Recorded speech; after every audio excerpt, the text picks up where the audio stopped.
हरे कृष्ण।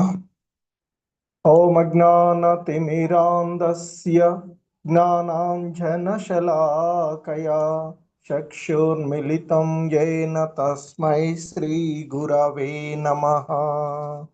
श्रीचैतन्यमनोभीष्टं स्थापितं येन भूतले स्वयं रूपः कदा मह्यं ददाति स्वपदान्तिकम्। वन्देऽहं श्रीगुरो श्रीयुतपदकमलं श्रीगुरून् वैष्णवांश श्रीरूपं साग्रजातं सहगण रघुनाथान्वितं तं सजीवं साद्वैतं सावधूतं परिजनसहितं कृष्णचैतन्यदेवं श्रीराधाकृष्णपादान् सहगणललिता श्रीविशाखान्वितांश नमा ॐ विष्णुपादाय कृष्णप्रेष्ठाय भूतले श्रीमते भक्तिवेदान्त स्वामिनिति नामिने। नमस्ते सारस्वते देवे गौरवाणी प्रचारिणे निर्विशेष शून्यवादी पाश्चात्यदेशतारिणे। जय श्री कृष्ण चैतन्य प्रभु नित्यानंद श्री अद्वैत गदाधर श्रीवासादि गौर भक्त वृंद। हरे कृष्णा कृष्ण कृष्णा हरे हरे, हरे राम राम राम हरे हरे। హరే కృష్ణ. సో ఉపదేశ అమృతము అనేటువంటి ఈ గ్రంథంలో శ్రీల రూప గోస్వాముల వారి విరచితమైనటువంటి ఈ గ్రంథానికి ఇందులో ఉన్నటువంటి శ్లోకాలకు ఇస్కాన్ సంస్థాపక ఆచార్యులైనటువంటి శ్రీల ప్రభుపాదుల వారు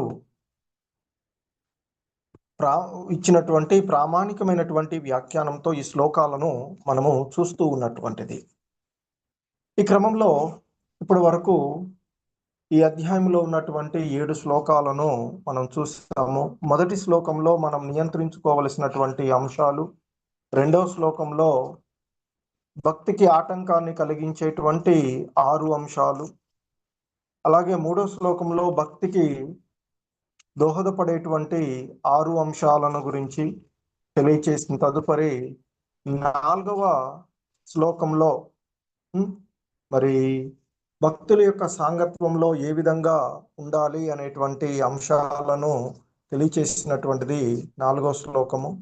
ఆ తదుపరి 5వ శ్లోకంలో మరి ఆ భక్తుల యొక్క సాంగత్వంలో వివిధ రకాలుగా ఉండేటువంటి భక్తులను ఏ విధంగా ఆదరించాలి అనేటువంటి అంశాలను మనకి 3 రకాలుగా ఉండేటువంటి కనిష్టాధికారి, మధ్యమాధికారి, ఉత్తమాధికారి భక్తులను ఏ విధంగా గౌరవించాలి అనేటువంటి, వారితో ఏ విధంగా ప్రవర్తించాలి అనేటువంటి అంశాలను మనం చూసినటువంటిది. అలాగే మరి ఆ విధంగా ఉన్నటువంటి పరిస్థితులలో 6వ శ్లోకంలో కృష్ణ భక్తి భావనలో ఉండేటువంటి భక్తుల యొక్క భౌతికమైనటువంటి అంటే భౌతిక దృష్టితో భక్తుని చూడరాదు, అతనిలో ఉండేటువంటి భక్తి భావనలను చూడాలి అనేటువంటిది మనకి 6వ శ్లోకంలో చెప్పబడినటువంటిది. ఎందుకంటే భక్తులు ఎప్పుడు కూడా భగవంతుని యొక్క భక్తియుత సేవలో నెలకొనేటువంటి భక్తులు ఎప్పుడు కూడా పవిత్రంగానే అంటే వాళ్ళు చెప్పబడినటువంటిది. ఇక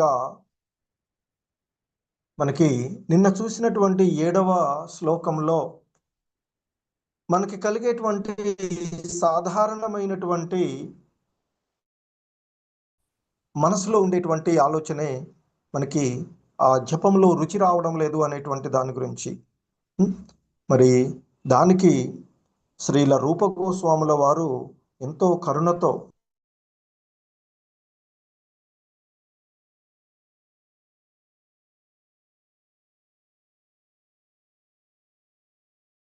ఆ భగవన్నామ పైన శ్రద్ధ కలిగే విధానంగా ఆయన నిన్నటి 7వ శ్లోకంలో స్యాత్ కృష్ణ నామ చరితాదిశితాప్య విద్య పిత్తోపతప్త రసనస్య నరోచికాను అంటూ ఆయన చెప్పినటువంటిది.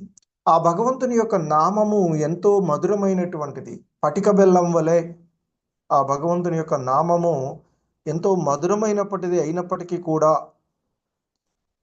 మరి ఈ పైత్య రోగంలో ఉన్నటువంటి వాళ్ళకు, పైత్యం చేత రోగంలో ఉన్నటువంటి వాడికి పటిక బెల్లము యొక్క తీపిదనాన్ని ఆస్వాదించలేడు, తీయగా అనిపించదు వాడికి. అలాగే మనము ఈ సంసార భవబంధనాలలో భవరోగంలో ఉండడం వల్ల మనకి ఆ నామం యొక్క రుచి మనము తెలుసుకోలేకపోతూ ఉన్నాము. మరి ఎలాగైతే కామెర్ల రోగం ఉన్నటువంటి వాడికి ఆ పటిక బెల్లమే నిరంతరము ఇస్తూ ఉంటే అది అతని యొక్క రోగాన్ని నయం చేసి ఆ పటిక బెల్లం యొక్క మాధుర్యాన్ని అతడు ఆస్వాదించగలడు అని, అదేవిధంగా ఆ భగవంతుని యొక్క నామాన్ని నిరంతరము మనము సాధన చేస్తూ ఉన్నట్లయితే మన హృదయ మాలిన్యాన్ని తొలగించి మరి పూర్తిగా ఈ భవరోగం ఏదైతే ఉందో మరి ఆ భవరోగాన్ని పూర్తిగా ఆ వ్యాధి మనం నామ జపం చేయడం వల్ల ఆ భవరోగము క్రమక్రమంగా నశించిపోయి సమూలంగా అది నశించిపోవడం జరుగుతుంది. ఎంతటి అద్భుతమో అని చెప్తూ ఉన్నారు. ఎందుకంటే మరి ఆ మధురమైనటువంటి నామాలను ప్రతిరోజు కూడా ఆదరణతో ఆ నామజపం చేస్తూ ఉన్నట్లయితే ఆ భగవంతుని యొక్క నామాన్ని, గుణాన్ని, లీలలను మరి శ్రవణం చేయడం ద్వారా మనము ఆ భవరోగము నుండి బయటపడతాము అనేటువంటిది మనకి చెప్పబడినటువంటి అంశము. సో ఇక మనము ఈరోజు ఆ ఉపదేశ అమృతంలోని 8వ శ్లోకాన్ని, అష్టమ బిందువు. సో ఈ శ్లోకము మనకి ఎందుకంటే భక్తి చేయడాన్ని గురించి, మరి భక్తి చేయడం ఒక రకం, కానీ ఆ భక్తిలో లక్ష్యాన్ని చేరుకోవడం మనకి మరొక విషయంగా ఉంటూ ఉంటుంది. అంటే ఆ గమ్యాన్ని చేరుకోవడం, లక్ష్యాన్ని చేరుకోవడాన్ని బట్టి మనం దేనికోసం చేస్తున్నాము ఏమిటి అనేటువంటి అంశాలపైన ఆధారపడి ఉంటుంది. కనుక ఆ భక్తి యొక్క ఆంతరంగిక లక్ష్యాన్ని చెప్పేటువంటి శ్లోకము మనకి ఈరోజు తన్నామరూప చరితాది సుకీర్తనాను స్మృత్యో క్రమేణ రసన మనసి నియోజ్య తదానురాగి జనానుగామి కాలం నయేదఖిల మిత్యుపదేశ సారం. సో ఇక్కడ తత్ అంటే ఆ భగవంతుని యొక్క తత్నామ ఆ భగవంతుని యొక్క పవిత్ర నామము, మరి అలాగే రూప, తన్నామ రూప అంటే ఆ భగవంతుని యొక్క రూపము, చరిత ఆది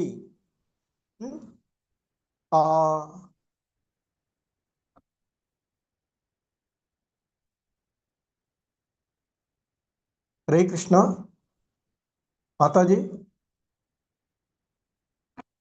ప్రభుజీ హరే కృష్ణ. వినిపిస్తుంది కదా మాతాజీ? వినిపిస్తుంది ప్రభుజీ. ఓకే మాత, హరే కృష్ణ. సో ఇక్కడ తత్నామ అంటే ఆ శ్రీకృష్ణుని యొక్క పవిత్ర నామము, రూప అంటే రూపము, చరిత అటువంటివి ఆ భగవంతుని యొక్క చరితము, లీలలు మొదలైనటువంటివి. సుకీర్తనానుహు అంటూ చెప్పబడినటువంటిది. అంటే చర్చించడంలోనూ లేదా చక్కగా కీర్తించడంలోనూ, అనుస్మృత్యోహో అంటూ చెప్పబడుతున్నటువంటి, అంటే మరియు స్మరించడంలో, క్రమేణా అంటే క్రమముగా, రసన అంటే నాలుకను, మనసి అంటే మనస్సు, నియోజ్య నియుక్తం చేస్తూ, తిష్టన్ వ్రజే అంటే వసిస్తూ, వ్రజే అంటే వ్రజములో, వ్రజభూమిలో, తత్ అంటే ఆ కృష్ణుని ఎడ, అనురాగి తదనురాగి. సో ఆ భగవంతుని అయినటువంటి కృష్ణుడి ఎడ అనురాగములైనటువంటి జనులు, అనుగామి అనుసరిస్తూ, కాలమును, నయేత్ అంటే ఉపయోగించాలి అని చెప్తున్నారు. అఖిలం అంటే పూర్తిగా. సో ఇతి అంటే ఇది, ఉపదేశ సారం.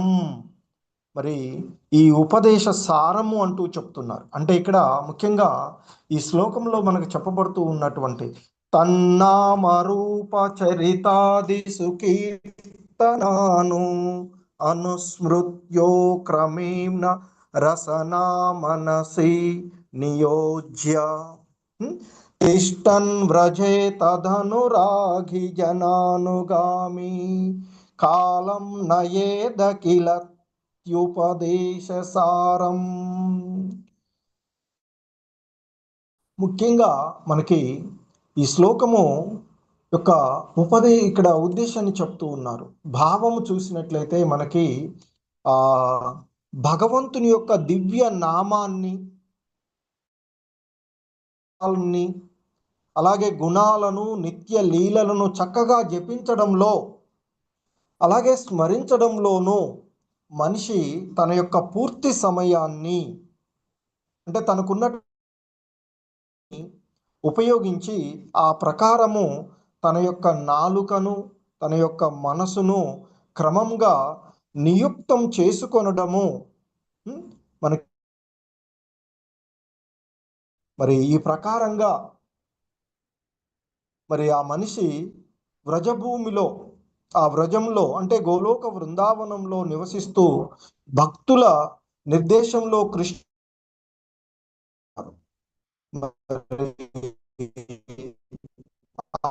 భక్తి యోగ అనురాగం అనేది ఈ శ్లోకంలో చెప్పబడుతూ ఉన్నటువంటి అంశాలు. సో ముఖ్యంగా మనకి ఈ శ్లోకంలో 3 ప్రధానమైనటువంటి అంశాలు ప్రస్తావనలోకి వస్తూ ఉన్నటువంటి నామ రూప చరిత్ర కీర్తనం. అలాగే రెండవది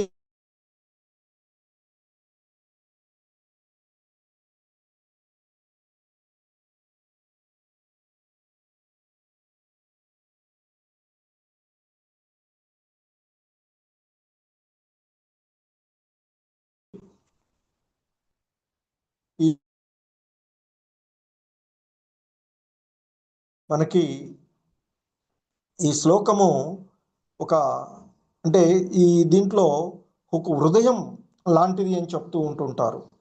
అటువంటి ఈ శ్లోకంలో మనకు చెప్పబడుతూ ఉన్నటువంటి అంశాలను చూసినట్లయితే ముఖ్యంగా శ్రీల ప్రభుపాదుల వారి యొక్క ప్రామాణికమైనటువంటి వ్యాఖ్యానాన్ని చూస్తే ఆయన వివరణలో చెప్తూ ఉన్నారు. ముఖ్యంగా మన యొక్క మనస్సు గురువుగాను మిత్రుడుగాను ఉండవచ్చు. అది భగవద్గీతలో కూడా చెప్పబడేటువంటి ఉన్నటువంటిది. సో కాబట్టి మరి యొక్క మన మనస్సును మనకి ఒక మంచి మిత్రుడిలాగా దానికి మరి ఆ మనసును శిక్షణ ఇవ్వడానికి మనం చేయవలసినటువంటిది ఏంటంటే ఆ భగవంతుని యొక్క నామస్మరణము చేయాలి అని చెప్తూ ఉంటుంటారు. మనసును నిరంతరము ఆ భగవత్ సంబంధంలో ఆ కృష్ణ సంబంధమైనటువంటి కార్యకలాపాలలో నెలకొనేటట్లుగా మన మనసుని ఆ మనసుకు శిక్షణ ఇవ్వడాలి అని చెప్తారు.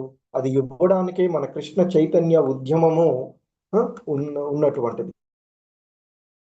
ఎందుకంటే మన మనసులో ఎన్నెన్నో కోటాను కోట్ల జన్మలలో ఉన్నటువంటి అవన్నీ కూడా పలు పూర్వ జన్మలలో ఉండేటువంటి అన్నీ కూడా స్మృతులు ఒకదానితో విచిత్రమైనటువంటి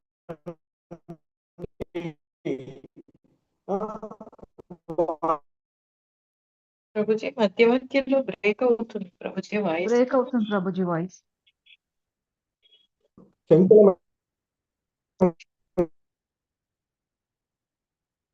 గాలినైనా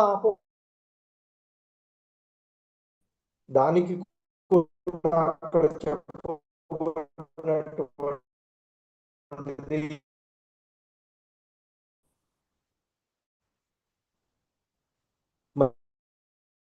నామస్మరణ క్రమంగా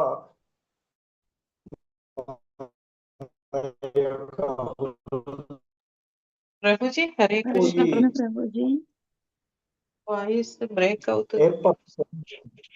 హరే కృష్ణ మాతాజీ. లేదు ప్రభుజీ, అవును మాతాజీ వాయిస్ సరిగా వినపడడం లేదు ప్రభుజీ. అప్పుడప్పుడు వస్తుంది, అప్పుడప్పుడు రావట్లేదు. ఒక్క నిమిషం మాతాజీ. ఓకే హరే కృష్ణ.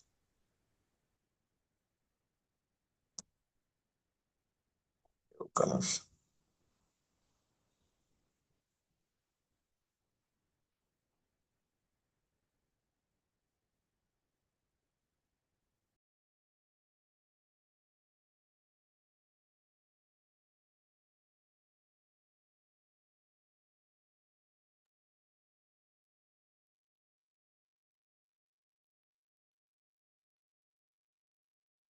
హరే కృష్ణ మాతాజీ వినిపిస్తుంది. ఓకే హరే కృష్ణ ప్రభుజీ వస్తుంది వాయిస్ ప్రభుజీ. ఓకే పర్లేదు ప్రభు. హరే కృష్ణ. సో మన యొక్క ధ్యాసనంతా కూడా ఆ భగవంతుని భగవంతుని యొక్క నామాన్ని, లీలలను, ఆయన యొక్క వైభవాలను, ఆయన యొక్క రూపాన్ని ధ్యానించడంలో నిమగ్నం చేసినట్లయితే మనము క్రమక్రమంగా ఈ మనసు యొక్క చంచల స్వభావము నుండి బయటపడి మనసు స్థిరంగా శాంతియుతంగా ఉంటుంది అని చెప్తూ ఉంటుంటారు. అందుకే భగవద్గీతలో చెప్పబడినటువంటి యం యం వాపి స్మరన్ భావం త్యజత్యంతే కలేవరం తం తమేవైతి కౌంతేయ సదా తద్భావభావితః.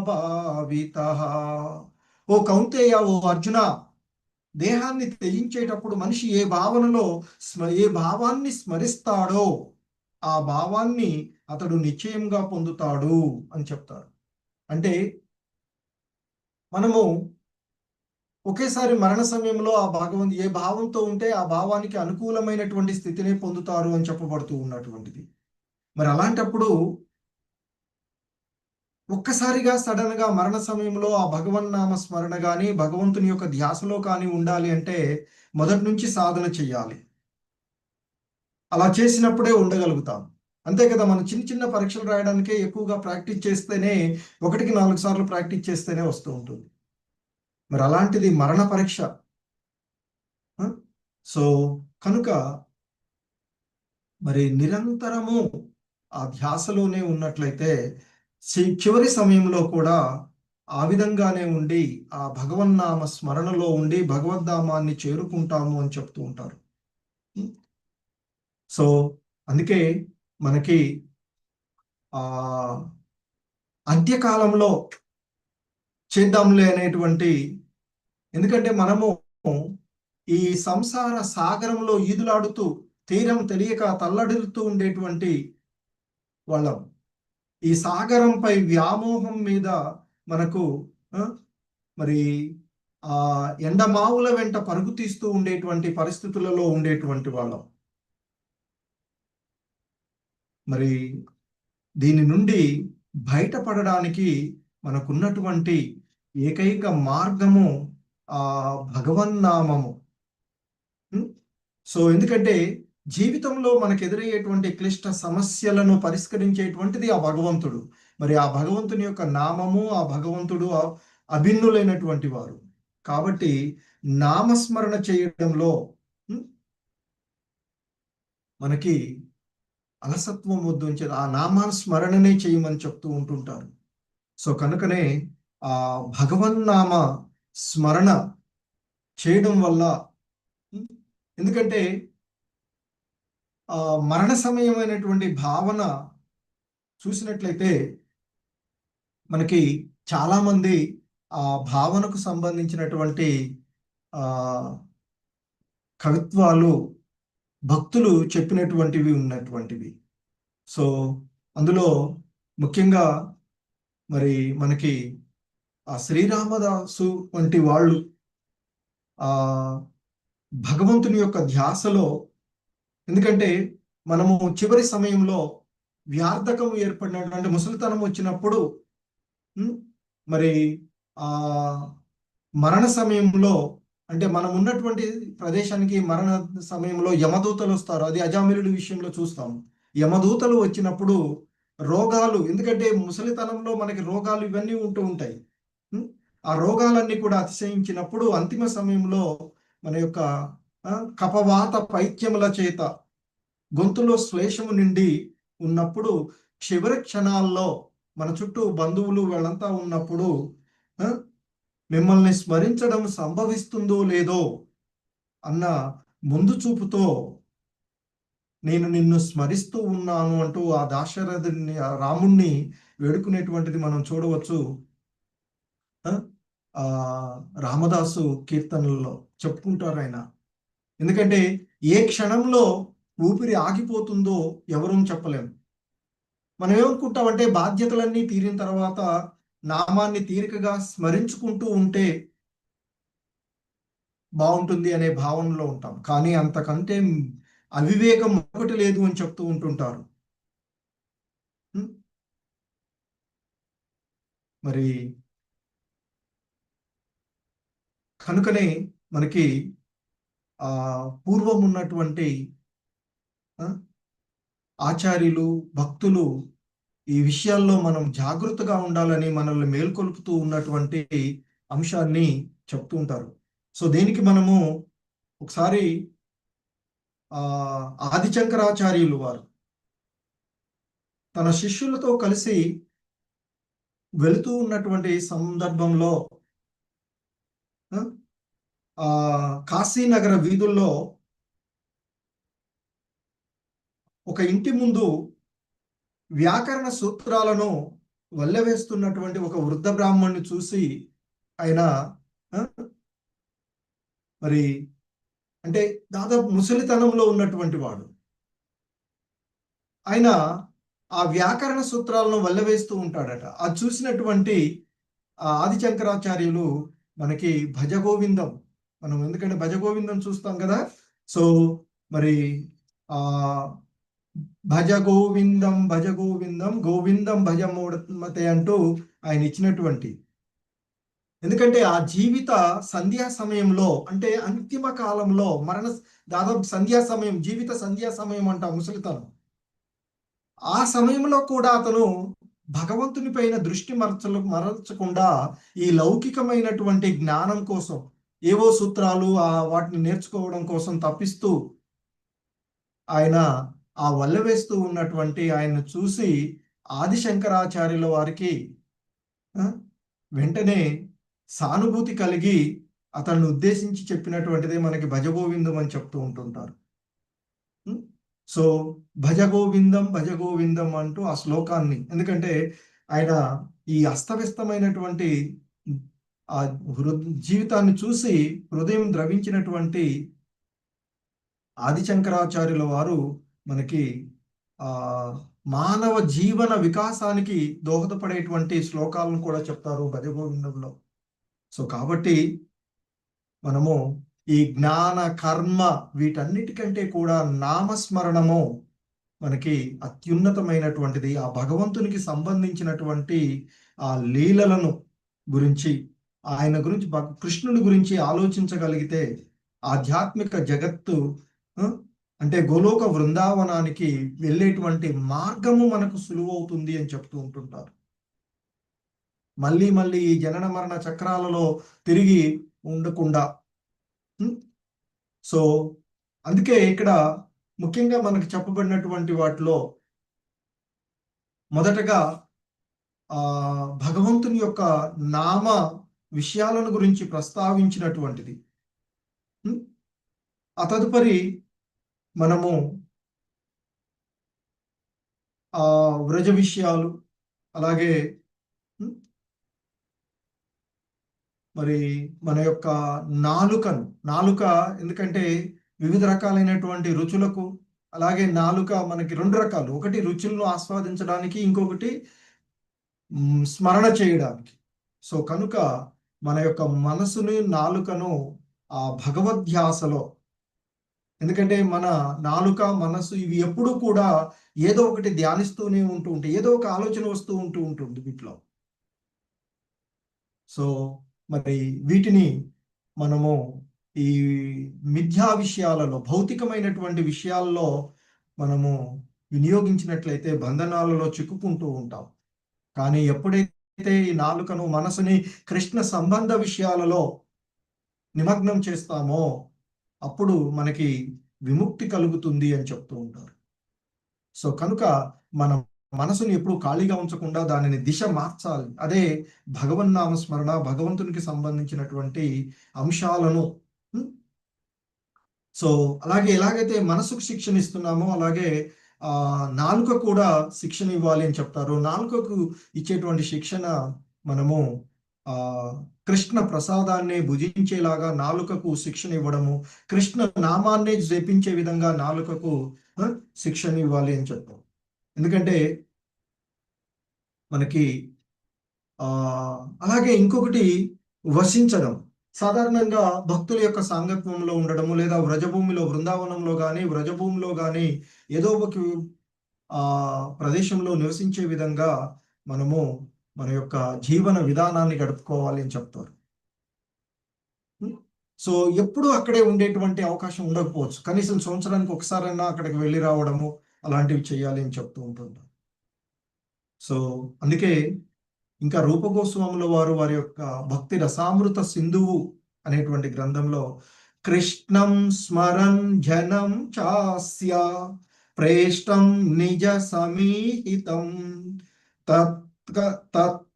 కథా రతచాశౌ కుర్యాద్వాసం వ్రజే సదా. భక్తుడు సర్వదా దివ్య వ్రజభూమిలో నివసిస్తూ నిరంతరము కృష్ణ స్మరణలో, అతని ప్రియమైన జనుల స్మరణలో, ఎందుకంటే కృష్ణం స్మరన్ జనం చాస్య శ్రేష్టం అని చెప్పబడినటువంటిది. సో కనుక మరి భక్తుడు సర్వదా ఆ దివ్య ధామాలలో, దివ్య వ్రజభూమిలో నివసిస్తూ నిరంతరము కృష్ణ స్మరణలో ఉంటూ మరి ఆయన యొక్క ప్రియమైనటువంటి భక్తుల యొక్క జనుల స్మరణలో నెలకొంటూ ఉండాలి అని చెప్తారు. అటువంటి ప్రియమైనటువంటి జనుల యొక్క అడుగుజాడలను అనుసరిస్తూ వారి నిత్య ఉద్దేశాలు అంటే నిర్దేశంలో మనము పని చేయడం వల్ల ఆ దేవదేవుణ్ణి సేవించుకోవాలనేటువంటి కోరిక మనకి కలుగుతూ ఉంది అని చెప్తూ ఉంటారు. సో ఇంకా రూపగోస్వాముల వారు మనకి చెప్పేటువంటి దాంట్లో ముఖ్యంగా ఆయన మరొక శ్లోకాన్ని చెప్తారు. అదే భక్తి రసామృత సింధువులో, సేవా సాధక రూపేణ సిద్ధ రూపేణ చాత్రహి తద్భావలిప్సునా కార్యావ్రజలోకాను సారతః.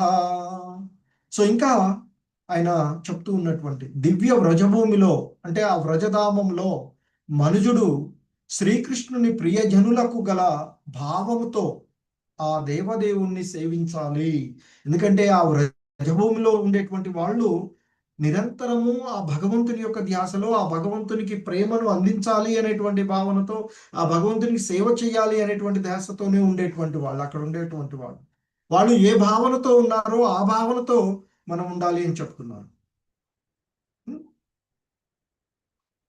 సో అక్కడ ఉండేటువంటి విశుద్ధ భక్తులు, అక్కడ ఉండేటువంటి గోస్వాములు లేదా అక్కడ ఉండేటువంటి ఆచార్యులు వాళ్ళు నిరంతరము భగవంతుని యొక్క భావనతోనే ఉంటారు. కనుక ఏదో ఒక ప్రత్యేకమైనటువంటి ప్రియజనుని ప్రత్యక్ష నిర్దేశంలో మన మనసును నిలుపుకొని ఆయన యొక్క అడుగుజాడలను అనుసరించాలి అని చెప్తారు. ఆ విధంగా చేసేటువంటి పద్ధతి సాధన అని చెప్తుంటారు. సాధన చేస్తూ మనము ఆధ్యాత్మికంగా పురోభివృద్ధి చెందవచ్చు అని చెప్తూ ఉంటుంటారు. సో మరి ఇంకా చెప్తూ ఉంటారు. భక్తి సిద్ధాంత సరస్వతుల వారు చెప్పినటువంటి ఒక మనకి అంశాన్ని ఇక్కడ చెప్తూ ఉన్నారు శ్రీల ప్రభుపాదుల వారు.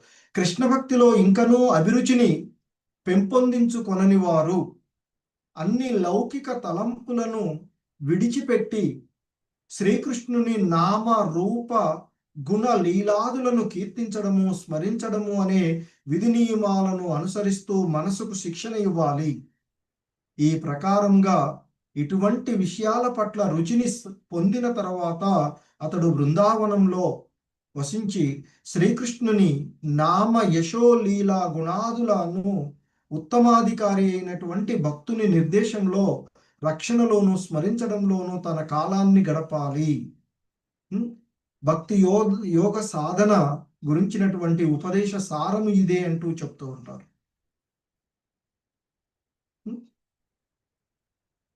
మరి సాధక స్థితిలో ఉన్నటువంటి మనిషి సర్వదా కృష్ణ కథాశ్రవణంలోనే నెలకొనాలి అని చెప్తుంటారు. ఇదే శ్రవణ దశ అని చెప్తుంటారు. ఆ శ్రీకృష్ణుని యొక్క దివ్య నామాన్ని నిరంతరము మనము మరి శ్రవణం చేయడం ద్వారా, వినడం ద్వారా, అలాగే అతని యొక్క దివ్య రూప గుణ లీలలను శ్రవణం చేయడం ద్వారా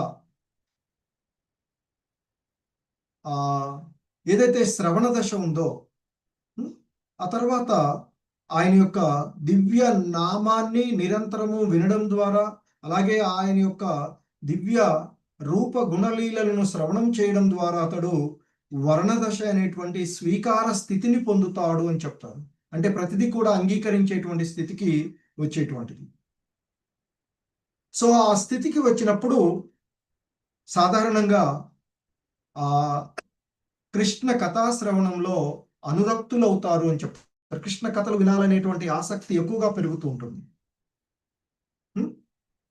ప్రారంభంలో చెప్తూ ఉన్నప్పుడు కొంచెం ఈ లౌకికమైనటువంటి విషయాలపైన ఉన్నంత ఆసక్తిగా మనకి ఈ ఆధ్యాత్మిక విషయాలు ఉండదు. కానీ ఆ విషయాలను ఇంకా ఇంకా వినాలి అనేటువంటి స్థితికి మనము చేరుకున్నప్పుడు ఆ భగవంతుని యొక్క కథా శ్రవణాలపైన అనురక్తులై పారవశ్యంతో ఆ భగవంతుని గురించి, ఆ భగవన్ నామాన్ని, భగవంతుని యొక్క రూపాన్ని, గుణగణాలను, లీలలను కీర్తించగలుగుతారు అని చెప్తారు. అలా చేయగలిగేటువంటి స్థితే స్మరణ స్థితి అని చెప్తారు. సో అలా స్మరణము, మననము, ధ్యానము, అనుస్మృతి, సమాధి అనేవి మనకి కృష్ణ స్మరణలో ఉండేటువంటి 5 దశలుగా చెప్తూ ఉంటుంటారు. స్మరణము, మననము, ధ్యానము, అనుస్మృతి, సమాధి స్థితి. ఇక సమాధి స్థితి అంటే పరిపూర్ణంగా ఆ భగవంతుని యొక్క ధ్యాసలోనే నిమగ్నమై ఉండేటువంటి, పూర్తిగా మనల్ని మనము ఆ భగవంతునికి సమర్పించుకునేటువంటి. సో కానీ మనం ప్రారంభ దశలో ఉన్నప్పుడు మనకి కొన్ని ఆటంకాలు కలుగుతూ ఉంటుంటాయి. అలా ప్రాక్టీస్ చేస్తూ ఉన్నాం అనుకోండి, ఆ ఆటంకాలు తొలగిపోయి నిరాటంకంగా అది జరుగుతుంది. తర్వాత స్మరణము నిరాటంకంగా అయినప్పుడు దానినే మనము ధ్యానము అని చెప్తాం. సో ధ్యానం కొనసాగిస్తూ ధ్యాన దశలో ఉంటూ నిశ్చలమైనప్పుడు అనుస్మృతి అని పిలువబడుతుంది అని చెప్తారు. ఇక ఎటువంటి ఎడబాటు లేకుండా ఎటువంటి త్రెంపు లేనిది అయినటువంటి అనుస్మృతి కలిగినప్పుడు అతడు సమాధి స్థితిలోనికి ప్రవేశిస్తాడు అని చెప్తున్నారు. ఇక నిరంతరము భగవద్ధ్యాసలోనే నిమగ్నమై ఉండేటువంటి. సో కాబట్టి అలా భగవత్ సంబంధంలో క్రమక్రమంగా ఆధ్యాత్మిక స్థితులలోనికి మనము చేరుకోవాలి అనేటువంటిది చెప్తున్నారు. ఎందుకంటే ఒక్కసారిగా అకస్మాత్తుగా వచ్చేటువంటిది కాదు, మెట్ల లాగా వచ్చేటువంటి స్థితి. సో మరి ప్రారంభ దశలో ఉన్నటువంటి వాళ్ళకి ఎన్నెన్నో కోరికలు, ఎన్నో రకాలైనటువంటివి ఉంటాయి. వాటన్నిటిని కూడా క్రమక్రమంగా మరి వదిలివేయాలి అని చెప్తుంది మనకి శాస్త్రాలు, ముఖ్యంగా చైతన్య చరితామృతం. సో అలా వదిలివేయడం వల్ల సాధకుడు శ్రీకృష్ణుని నామ యశో రూప లీలాదుల పట్ల క్రమంగా అనురక్తులవుతారు అని చెప్తారు. సో అలా అనురక్తులైనటువంటి వాళ్ళు ఇక విధి నియమ పాలన లేకుండానైనా శ్రీకృష్ణ భగవానుని యొక్క పాద పద్మాలను సహజంగానే సేవించగలుగుతారు అని చెప్తారు. అటువంటి ఆ స్థితినే రాగభక్తి అని చెప్తారు. రాగానుగ భక్తి అని చెప్పబడుతుంది మనకి, అది వస్తుంది. సో మరి ఆ రాగానుగ స్థితిలో ఉన్నటువంటి భక్తుడు బృందావనంలోని ఒకానొక ఆ శ్రీకృష్ణుని ప్రియజనుణ్ణి అనుసరించవచ్చు అని చెప్తుంటారు. ఎందుకంటే అక్కడ ఆ కృష్ణుని గోవులుగాను, లేదా చేతికర్రగాను, లేదా శ్రీకృష్ణుని చేతిలో మురళిగా, లేదా కృష్ణుని మెడలో పూమాలుగా ఉండగోరినప్పుడు ఆ మనిషి శాంతరసంలో రాగానుగ భక్తిని నిర్వహిస్తూ ఉంటారు అని చెప్తున్నారు.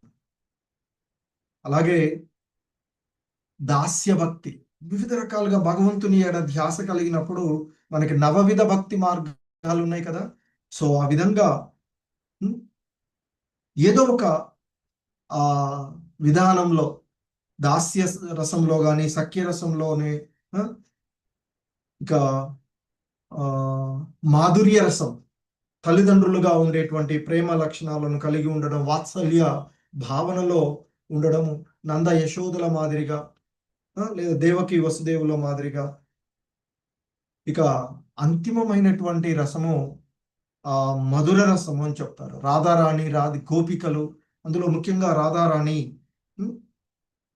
లలితా సఖి, రూప రతి, ఇక అలా ఆ భక్తి యోగంలో వివిధ రకాలైనటువంటి భక్తి భావనల్లో మనము నెలకొనవచ్చు అనేటువంటిది చెప్పబడుతూ ఉన్నటువంటి అంశాలు. సో ఈ విధంగా భగవంతుని యొక్క నామము, చరిత, లీలలు, వాటిపైన ఆసక్తిని పెంచుకొని మన మనసుని, నాలుకను నియంత్రించుకొని, అలాగే భక్తుల యొక్క సహచర్యంలో ఉంటూ ఆధ్యాత్మికంగా పురోభివృద్ధి చెంది ఈ భవసాగరము నుండి, ఎందుకంటే ఇంతకుముందు శ్లోకంలో చెప్పబడినట్లుగా మనకి నామము, ఎందుకంటే ఈ భౌతికమైనటువంటి భవరోగాలలో ఉండడం వల్ల నామ రుచిని, మనము మాధుర్యాన్ని తెలుసుకోలేకుండా పోతూ ఉన్నాం. ఎప్పుడైతే మోహ అంధకారం నశించిపోతుందో అప్పుడు మాత్రమే మనకి ఆ మాధుర్యం తెలుస్తూ ఉంటుంది. సో దాన్ని, ఆ మోహ అంధకారం నుండి బయటపడేటువంటి మార్గము ఆ భగవంతుని యొక్క ధ్యాసలో ఉండడము, శ్రవణము, కీర్తనము, స్మరణము, అర్చనము, దాస్యము, వందనము, సఖ్యము, ఆత్మనివేదనము వంటి వివిధ రకాలైనటువంటి మార్గాల ద్వారా ఆ భగవంతుని యొక్క భక్తియుతమైనటువంటి సేవలో నిమగ్నం అవ్వచ్చు అని చెప్తూ. హరే కృష్ణ. జగద్గురు